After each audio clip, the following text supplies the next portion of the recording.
not the British establishment's surrender to drugs. And Daniel Pryor joins us as well, research economist at the Adam Smith Institute, in favour of legalising cannabis. Just to reiterate, that's not on the cards in this statement from the Home Secretary. Did you expect it to be, Daniel? What was that? Sorry, I just missed that first bit. Did you expect Sajid Javid to sort of relax or even begin a conversation about relaxing the laws about recreational cannabis today?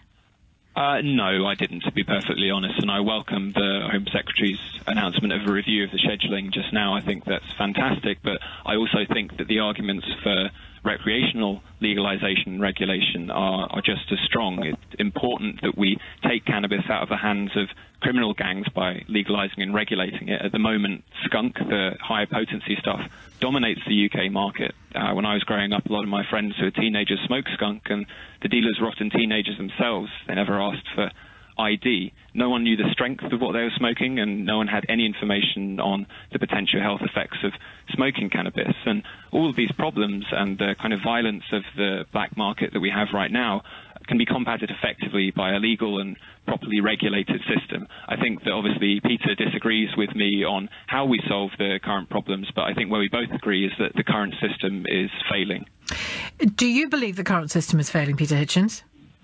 No, it can't fail because it hasn't been tried. The current system is a sham, a pretense by government, police and courts lasting for more than 40 years of trying to do anything serious about the drug problem.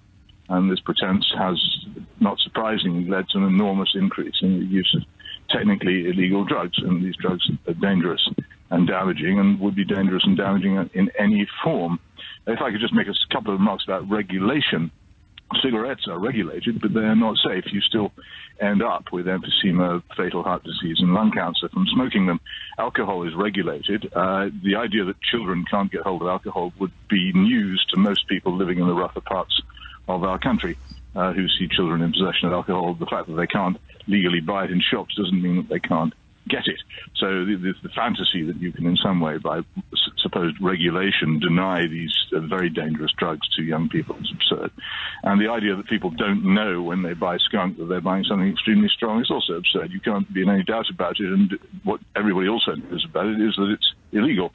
And if they knew that the possession of it was to be punished according to law, then they would be much less willing to fool around with it. As it is, most young people think they're immortal, and they can't really conceive of the mental health and other catastrophes which will overtake them from using drugs, but they can easily understand the threat of a prison sentence, fine, and never being able to travel to the United States again for the rest of their life, which will be the effects of having a real enforced law on this matter. And away from the recreational side of it, what the two families and others that, the two families that we are aware of and others, what they have had to go through to get something that works for their children, are you in favour of a look again at the scheduling and licensing process, as it's called, around those particular instances, or not? We have in this country, being still more or less a first world country, a rigorous system of the testing of drugs before they're licensed, which is only sensible. If you don't test drugs before they're licensed, you get catastrophes like thalidomide, and we have to avoid that, so it's reasonable for drugs to be tested. I don't know whether cannabis is efficacious in the ways which are being claimed for it, and I think that if it is, then it should obviously be considered as a medicine, provided the side effects which accompany it are not too dangerous. But I don't want to be bounced by an emotional spasm into suddenly stopping thinking about it. Well, you call it an emotional spasm. All right. Well, I do. No, all right. I understand why you do, because of the stories in recent weeks. But the head of GW Pharmaceuticals has for 20 years, that's a company that's been doing the absolutely vital. You're right to say it's doing the vital legwork that you're talking about, of making sure that it isn't a thalidomide. Well, hang on a minute, just a second, if you wouldn't mind. And GW Pharmaceuticals went through an immensely long process, for instance, to license Sativex, which is the medicine that successfully managed to market. And even though, if you study, as I have, in detail the research on that, you'll find it's pretty tough business.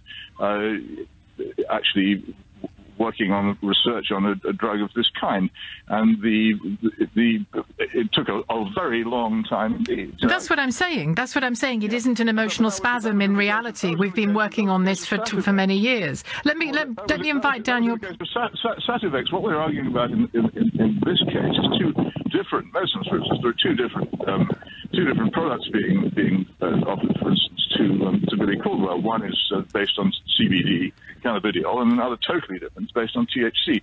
CBD is in fact licensed for use in this country. THC is not.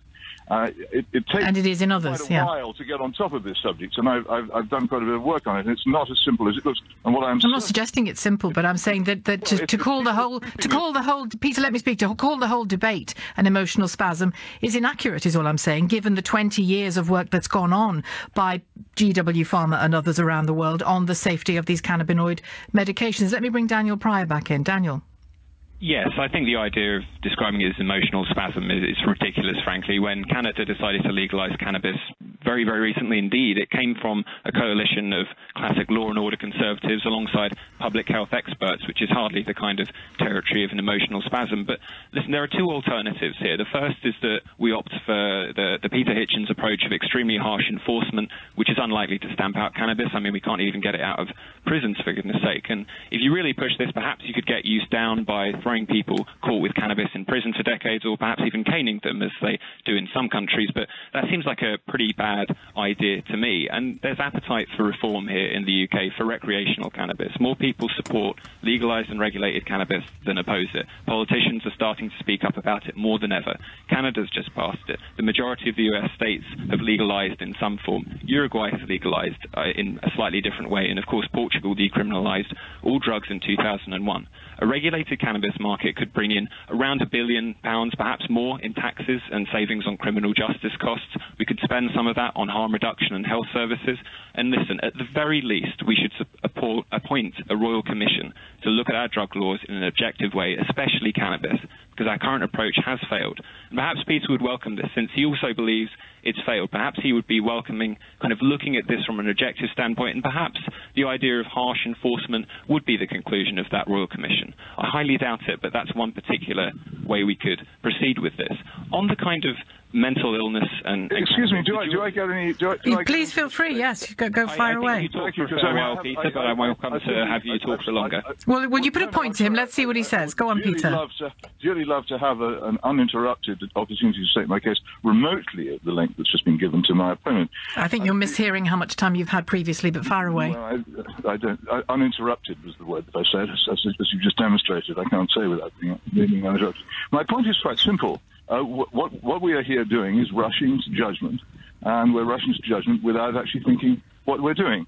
The dangers of cannabis actually are more known and more severe than people thought they were when the law was drawn up in 1971. And those dangers, evidence of those dangers, particularly researched by Professor Sir William Murray, one of the country's leading psychiatrists, are very considerable. The correlation between cannabis use and irreversible mental illness is severe.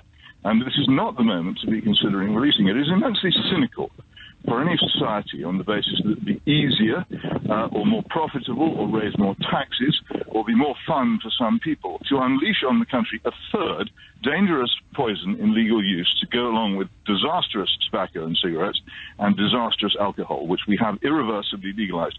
Once you legalize cannabis, you've done it for good. You will not be able to go back on it. What I'm saying here is we need to be very, very careful before being rushed by emotion into taking decisions which actually require a great deal of cool analysis. And there is a very powerful and extremely rich lobby at the moment which sees a huge opportunity to make vast sums of money out of selling legalized cannabis, which is on the point, believes itself to be on the point of victory as a result of the recent events.